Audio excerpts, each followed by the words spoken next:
दोस्तों, किसी ने बहुत खूब कहा है, सपने सच नहीं होते, उन्हें सच करना पड़ता है। और आज की कहानी ये साबित करती है। एक ठंडी सर्दियों की रात थी जब चंदा, एक 28 वर्षीय महिला, अपनी छोटी सी दुकान बंद कर रही थी। उसका मन भारी था, जैसे उसके कंधों पर सारे संसार का बोझ आ गया हो। चंदा ने अपने जीवन के 10 साल इस दुकान को चलाने में लगा दिए थे। ये दुकान उसकी माँ की थी, जिसने उसे विरासत में पाया था। चंदा की माँ ने उसे हमेशा से सिखाया था कि ईमानदारी और मेहनत से किया गया काम कभी बेकार नहीं जाता। लेकिन चंदा अब खुद इन शब्दों पर से विश्वास होती जा रही थी। दुकान की कमाई से घर चलाना मुश्किल हो गया था। बढ़ती महंगाई और बढ़ते शॉपिंग मॉल्स की संख्या ने उससे घाक छीन लिए थे। चंदा का परिवार, जिसमें उसकी बीमार माँ और एक छोटा भाई था, उसकी इसी दुकान पर ही निर्भर थे। ये जिम्मेदारी का बोझ चंदा को हर दिन और थकाता जा रहा था और उसे लगता था कि उसकी मेहनत का उसे कोई फल नहीं मिल रहा।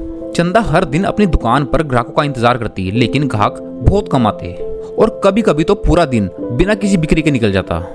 और यही बातें सोचकर चंदा रात को चैन से सो भी नहीं पाती। एक दिन चंदा ने अपने पुराने ग्राहक से पूछा कि अब वो उसकी दुकान पर क्यों नहीं आते। तो ग्राहक ने जवाब दिया, नए मॉल्स में सस्ती और बढ़िया चीजें हैं और वहाँ ऑप्शंस भी ज्यादा है। ये सुनकर चंदा का दिल टूट गया, क्योंकि वो जानती थी कि उसके पास मॉल्स जैसी आधुनिक सुविधाएं नहीं है। शहर में मॉल बनने का काम तेजी से चल रहा था और चंदा को हर दिन अपनी दुकान का भविष्य धुंधला ही नजर आता। एक दिन जब उसकी माँ की तबीयत अचानक से बिगड़ गई, तो चंदा ने अपनी दुकान बंद कर दी और दौड़कर अस्पताल पहुंची। और उस दिन उसने महसूस किया कि अगर वो अपनी दुकान बंद कर देगी तो उसका परिवार पूरी तरह से बर्बाद हो जाएगा। लेकिन दुकान होने से पहले वाली कमाई इतनी कम थी कि वो अपने माँ की दवाइयों का खर्चा भी ठीक से नहीं उठा पा रही थी। एक रात अपने जीवन के संघर्षों से परेशान होकर अकेली बैठी थी। उसने सोचा कि अगर वो ये दुकान बंद कर दे तो हो सकता है उसे कोई दूसरा काम मिल जाए। लेकिन सवाल ये था कि क्या उसे कोई दूसरा काम मिलेगा भी या नहीं। उसने अपने माँ की दी हुई सीख को याद किया कि कभी हार मत मानो, चाहे हालात कितने भी बुरे क्यों ना हो। उसने फैसला किया कि अब वो अपनी दुकान को बचाने के लिए हर मुमकिन प्रयास करेगी, चाहे कुछ हो जाए। इस बीच एक दिन चंदा अपनी दुकान पर बैठी थी कि एक अचानक आदमी उसकी दुकान में आया और वो आदमी कुछ किताबें खरीदने आया था। बातचीत के दौरान उसने चंदा से पूछा कि आप इस दुकान को कब तक चला पाओगी, जब ये शहर में इतने बड़े बड़े मॉल्स खुल रहे हैं।